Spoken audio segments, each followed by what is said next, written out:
ഇന്നത്തെ ചിന്തയ്ക്ക് ആധാരമായി കൊരിന്ത്യർക്ക് എഴുതിയ 1-ാം ലേഖനം 1-ാം അധ്യായത്തിൻ്റെ 7-ാമത്തെ വാക്യമാണ് ഇന്നത്തെ ധ്യാനത്തിനായി തിരഞ്ഞെടുത്തിരിക്കുന്നത്. 1 Corinthians chapter 1 verse 7 വായിച്ചു കേൾക്കാം. ഇങ്ങനെ നിങ്ങൾ ഒരു കൃപാവരത്തിലും കുറവില്ലാത്തവരായി നമ്മുടെ കർത്താവായ യേശു ക്രിസ്തുവിന്റെ പ്രത്യക്ഷത കാത്തിരിക്കുന്നു.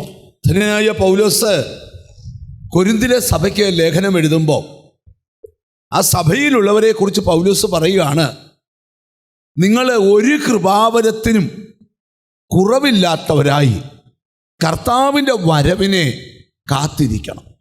സ്തോത്രം. നമ്മൾ ആ അധ്യായത്തിൻ്റെ ദൈവത്തിന് സ്തോത്രം 9-ാമത്തെ വാക്യം പഠിക്കുമ്പം ഈ കൂട്ടായ്മയിലേക്ക് നമ്മളെ വിളിച്ച ദൈവം വിശ്വസ്തനാണ്. നമ്മളാരും വന്നു കയറിയതല്ല, ഈ കൂട്ടായ്മയിലേക്ക് നമ്മളെ ദൈവം വിളിച്ചതാണ്. ആ വിളിച്ച ദൈവം വിശ്വസ്തനാണ്. എന്നിട്ട് ദൈവത്തിന് സ്തോത്രം 6-ാമത്തെ വാക്യം പഠിക്കുമ്പോൾ ആ കൂട്ടായ്മയെ വന്ന നിങ്ങൾ വചനത്തിൻ്റെയും പരിജ്ഞാനത്തിൻ്റെയും സമ്പന്നത നിങ്ങൾ പ്രാപിക്കണം. എന്തിൻ്റെയാണ്? വചനത്തിൻ്റെയും പരിജ്ഞാനത്തിൻ്റെയും സമ്പന്നത നിങ്ങൾ പ്രാപിക്കണം. വന്ന ദിവസം മുതൽ കൊച്ചുകുട്ടിയെ പോലെ പാലൂപ്പിയിലെ പാല് കുടിച്ചുകൊണ്ടിരിക്കരുത്. കട്ടിയായ ആഹാരമൊക്കെ കഴിച്ച് വചനത്തിൻ്റെ സമ്പന്നത സഭ പ്രാപിക്കണം. ഇനി അടുത്ത ഭാഗത്തോട്ട് വരാൻ പോവുക. എന്നിട്ട് പൗലോസ് പറയുക, നിങ്ങളെ ഒരു കൃപാവരത്തിനും കുറവില്ലാത്തവരാകണം. സ്തോത്രം. ശ്രദ്ധിച്ചു കേൾക്കണം. സ്തോത്രം. നമ്മൾ വേദപുസ്തകം പഠിക്കുമ്പം നിങ്ങളിൽ എത്ര പേർക്ക് കൃപാവരം പ്രാപിക്കണമെന്ന് ആഗ്രഹമുണ്ടെന്ന് എനിക്കറിയത്തില്ല. സ്തോത്രം. നിങ്ങൾക്കറിയാമോ, വലിയ വീട് വെക്കുന്നതിനൊന്നും എതിരില്ല, വലിയ കാറ് വാങ്ങിക്കുന്നതിന് എതിരില്ല, തോട്ടം വാങ്ങിക്കുന്നതിന് ഒട്ടും എതിരില്ല. പക്ഷെ കൃപാവരം പ്രാപിച്ച ഭയങ്കര പ്രശ്നമാണ്. സ്തോത്രം. നീ തോട്ടം വാങ്ങിക്കുന്നതിന് സാത്താൻ എതിരില്ല, നീ വീട് വെക്കുന്നതിനും പിശാചിനെതിരില്ല. പക്ഷെ നീ കൃപാവരം പ്രാപിച്ചാൽ വലിയ പ്രശ്നമാണ്. അതിൻ്റെ കാരണം എന്താണെന്ന് ഞാൻ വെളിപ്പെടുത്താൻ പോവാ. രക്ഷിക്കപ്പെട്ട് സ്നാനപ്പെട്ട് അതോടെ എല്ലാം തീർന്നെന്നല്ല. ഓരോ ദൈവമക്കളും പുതിയ കൃപകളും വരങ്ങളും ദൈവത്തിൽ നിന്ന് പ്രാപിക്കണം. ദൈവത്തിന് സ്തോത്രം. കൊരിന്തിലെ സഭയെക്കുറിച്ച് പറയുക, ഒരു കൃപാവരത്തിനും കുറവില്ലാത്ത സഭ. സ്തോത്രം. ഞാൻ നിങ്ങളോട് ചോദിക്കുകയാണേ, നമ്മൾ സാധാരണ പഠിച്ചു വരുന്നത് രക്ഷിക്കപ്പെട്ടു, പിതാവിൻ്റെയും പുത്രൻ്റെയും പരിശുദ്ധാത്മാവിൽ സ്നാനപ്പെട്ടു, അപ്പം നുറുക്കും, കൂട്ടായ്മ ആചരിക്കും, പ്രാർത്ഥന കഴിക്കും, വിശുദ്ധ ജീവിതം നയിക്കും, അഭിഷേകം കൂടെ പിന്നെ പ്രാപിക്കും. അത് കഴിഞ്ഞാൽ റെഡിയാണ്. ഇനി കാഹളം ധ്വനിച്ചാൽ മതി.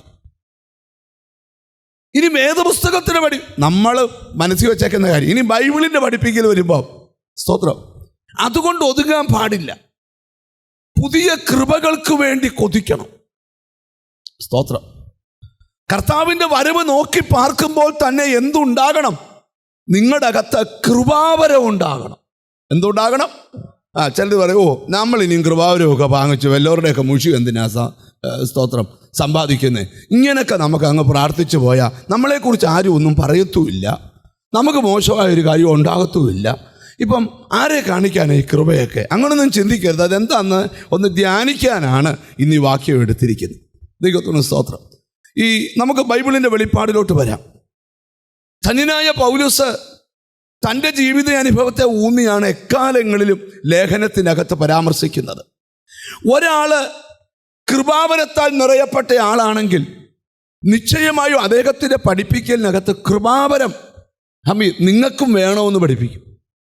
പൗലോസ് ഭയങ്കര പ്രാർത്ഥനാ മനുഷ്യനാ. കൊലോസ്യ സഭയ്ക്ക് ലേഖനം എഴുതുമ്പം പ്രാർത്ഥനയിൽ ഉറ്റിരിപ്പീൻ, സ്തോത്രത്തോടെ അതിൽ ജാഗരിപ്പീൻ, അല്ലേ? പ്രാർത്ഥനയിൽ ഉറ്റിരിപ്പീൻ, സ്തോത്രത്തോടെ അതിൽ ജാഗരിപ്പീൻ. സ്തോത്രം.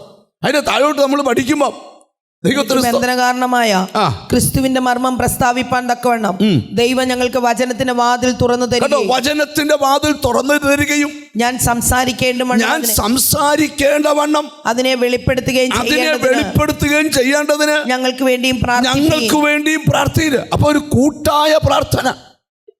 അപ്പൊ പൗലോസ് പ്രാർത്ഥനാ മനുഷ്യനായിരുന്നു. പ്രാർത്ഥന എന്ന് പറഞ്ഞാൽ ചെറിയ പ്രാർത്ഥനയല്ല. പ്രാർത്ഥിച്ച് 3-ാം സ്വർഗം വരെ ആത്മാവിൽ എടുക്കപ്പെട്ട മനുഷ്യനായിരുന്നു പൗലോസ്. ദൈവത്തിന് സ്തോത്രം. അപ്പം ഇനി നമുക്ക് ചില ഭാഗങ്ങൾ നിങ്ങളുടെ മനസ്സിലോട്ടൊന്ന് കൊണ്ടുവരാം. കൊലോസ്യ ലേഖനം 4-ാം അധ്യായത്തിന്റെ 6-ാമത്തെ വാക്യം.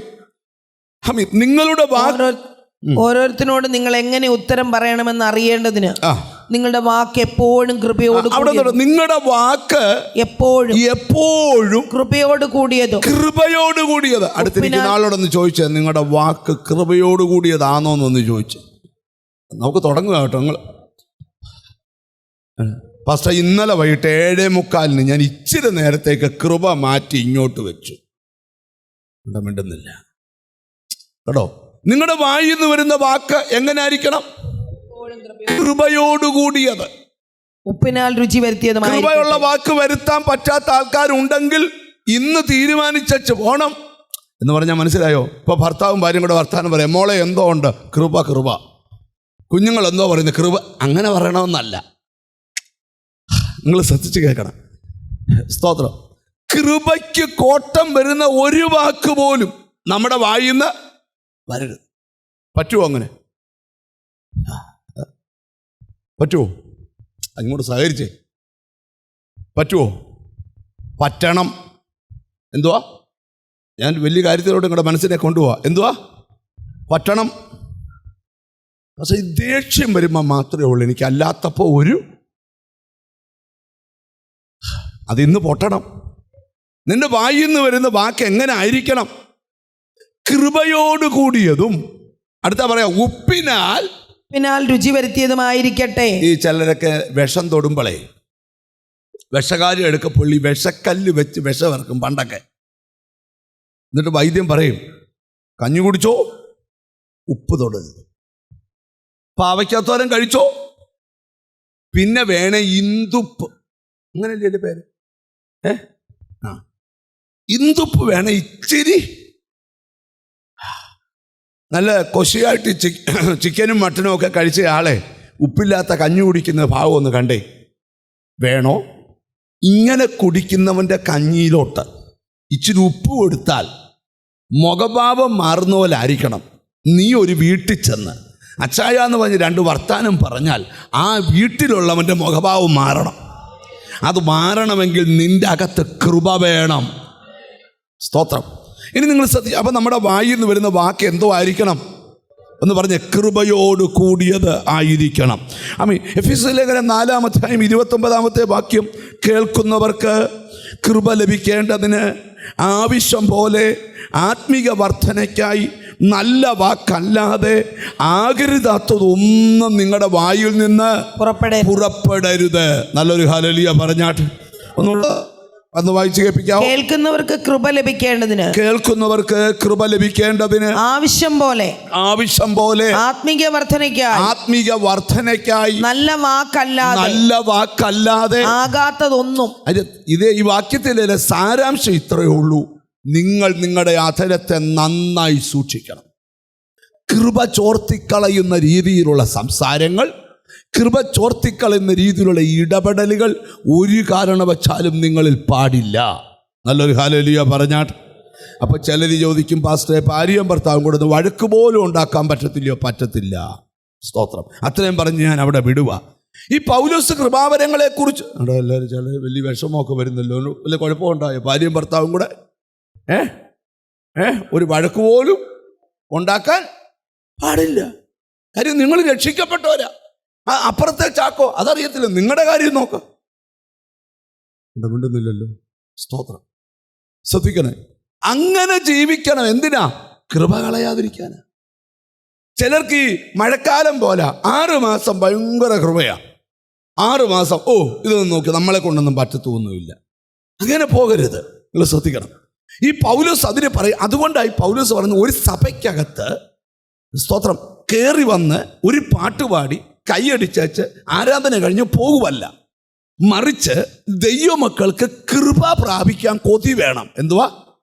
ദൈവകൃപ പ്രാപിക്കാനുള്ള കൊതി ഉണ്ടാകണം. ദൈവത്തിന് സ്തോത്രം. ഈ പൗലോസ് കൊരിന്തിലെ സഭയ്ക്ക് ലേഖനം എഴുതുമ്പോൾ ആ സഭയോട് പറയുന്നത് നിങ്ങൾ ശ്രദ്ധിച്ചു കേട്ടെ. 1 കൊരിന്ത്യർക്ക് എഴുതിയ ലേഖനം 14-ാം അധ്യായത്തിലെ 1-ാമത്തെ വാക്യം. ദൈവത്തിന് സ്തോത്രം. നമുക്കൊന്ന് വായിക്കാം. 1 കൊരിന്ത്യർ 14:1 സ്നേഹം ആചരിപ്പാൻ ഉത്സാഹിപ്പീൻ, ആ ആത്മിക വരങ്ങളും വിശേഷാൽ പ്രവചനവരവും വാഞ്ചിപ്പീൻ. പൗലോസ് പറയുകയാണ്, വിശേഷാൽ പ്രവചനവരവും പ്രവചന വരം വാഞ്ചിപ്പീൻ. വാഞ്ചിക്കണം. നിങ്ങൾ കൊതിച്ചിട്ടുണ്ടോ, കർത്താവെ എപ്പോഴേലും എനിക്കൊന്ന് പ്രവചനവരം? മിണ്ടുന്നില്ലല്ലോ. കർത്താവെ എനിക്കൊന്ന് പ്രവചന വരം എന്ത് ചെയ്യാനാ? വാഞ്ചിക്കാൻ. ദൈവത്തിന്റെ സ്തോത്രം. ഞാൻ ഇപ്പം നിങ്ങൾ പ്രാപിച്ചതിനപ്പുറത്തൊരു ദൈവകൃപയുടെ വ്യാപാരം ഇന്നത്തെ പ്രാർത്ഥനയിൽ ഉണ്ടാകണം. സ്തോത്രം. നിങ്ങളുടെ ഇപ്പം പൊക്കോണ്ടിരിക്കുന്ന ആ പോക്കൊക്കെ ദൈവം ഒന്ന് തട്ടി ഉണർത്താൻ പോവുക. നിൻ്റെ അകത്ത് കൃപകളും വരങ്ങളും തന്ന് നിൻ്റെ ശുശ്രൂഷ തലങ്ങളെ എൻ്റെ ദൈവം ഉയർത്തിക്കൊണ്ടുവരാൻ ആഗ്രഹിക്കുക. അതിന് കൊതിയുള്ളവർക്കായി ഞാൻ ദൈവത്തിന് സ്തോത്രം ചെയ്യുക.